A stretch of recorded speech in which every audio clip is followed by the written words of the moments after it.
Our next guest was a backer for Florida Governor Ron DeSantis until he suspended his campaign. He's now supporting former President Trump as a GOP nominee. Joining us now, Point Bridge Capital founder and CEO Hal Lambert. We've had you on before, Hal. It's good to have you back today. Great to be here. You are like, I think like a lot of individuals, you will back the Republican nominee, I think. And there's a lot of business people that Jamie Dimon kind of nailed it over in Davos. He said there's, character issues aside and maybe some of the things you don't like about President Trump, there are plenty of people that just like the policies that we had during his last administration. Yet, you knew that a quasi-incumbent was running and you were backing DeSantis. Why? Well, there are a lot of reasons why. I mean, I think Governor DeSantis was the best Republican governor we've had in a quarter century. He got every policy that he wanted done in Florida, and the state's booming. I mean, the state of Florida is where most people or many people are moving in the country that are moving because of many of his policies. And he turned a state that was really historically purple, that was really 50-50, into a 20-point win. So those were some of the main reasons. And then, of course, also that he could serve 2 terms. Joe, I really didn't, no matter how much the media wanted to, I really didn't want to be back here in 4 years with 16 people standing on a stage attacking each other. But it looks like that's where we're going to be because Trump can only serve 1 term. So, we're going to be right back at it with a lot of people running in 2028 because we can only serve 1 term. And Trump is clearly going to be the nominee here. As you just said, Nikki Haley's money came in before these two, the caucus and the primary. She's losing her home state badly. I suspect the money is going to dry up here as we go through South Carolina. I wouldn't be surprised if she doesn't drop out prior to South Carolina just to avoid the massive blowout that appears to be happening there.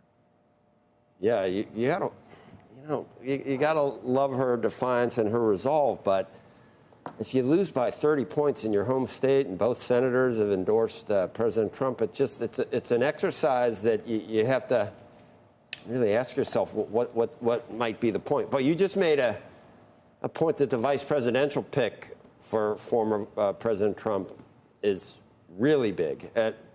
Not to say that, that the vice president on the other side isn't something that gets a lot of people's attention too in terms of this next election. But Trump's could be really important, too. He could be, or he or she could be sort of the successor if President Trump were to get back in.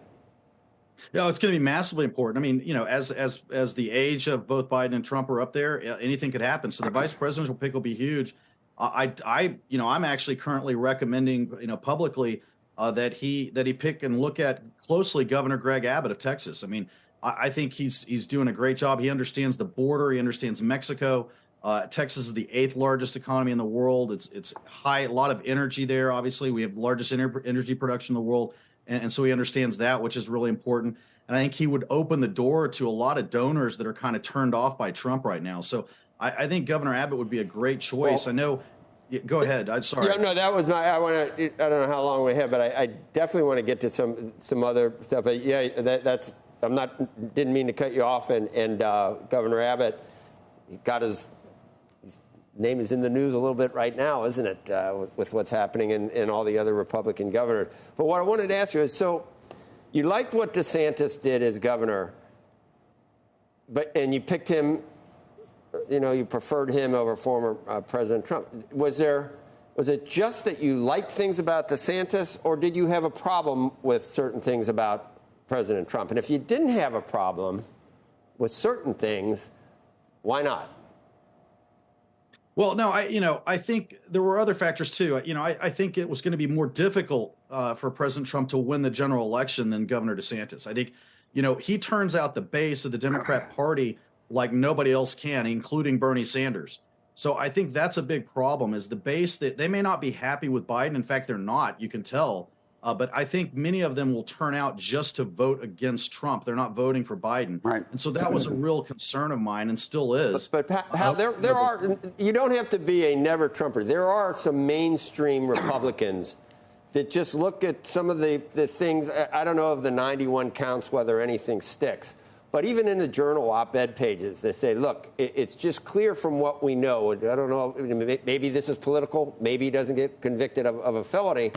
But there are mainstream Republicans that think that some of his actions make him unfit for the presidency.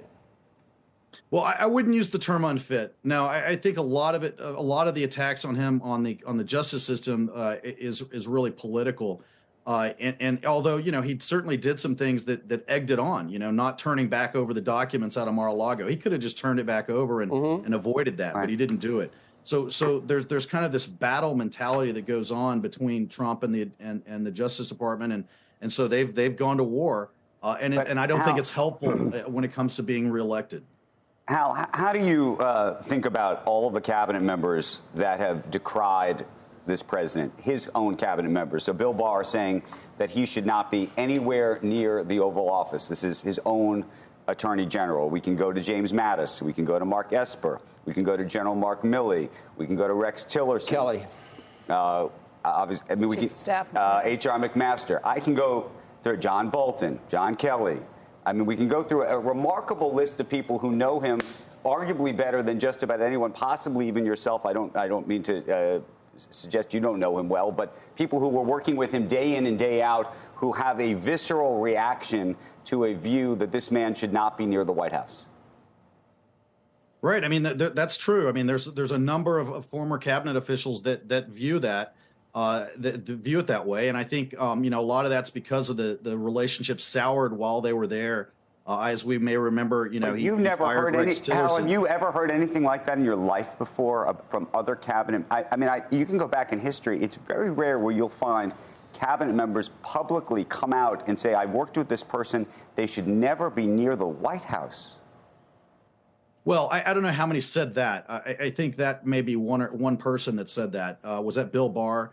But I think, I don't think they've all said that. I think they've had their relationship strained with President Trump. As I was about to say, Rex Tillerson was fired over Twitter while he was overseas. So that's certainly not going to, create a relationship down the road. And so, it's just a bombastic way that Trump operates. Right. And it's certainly hurt him with those former administrative officials.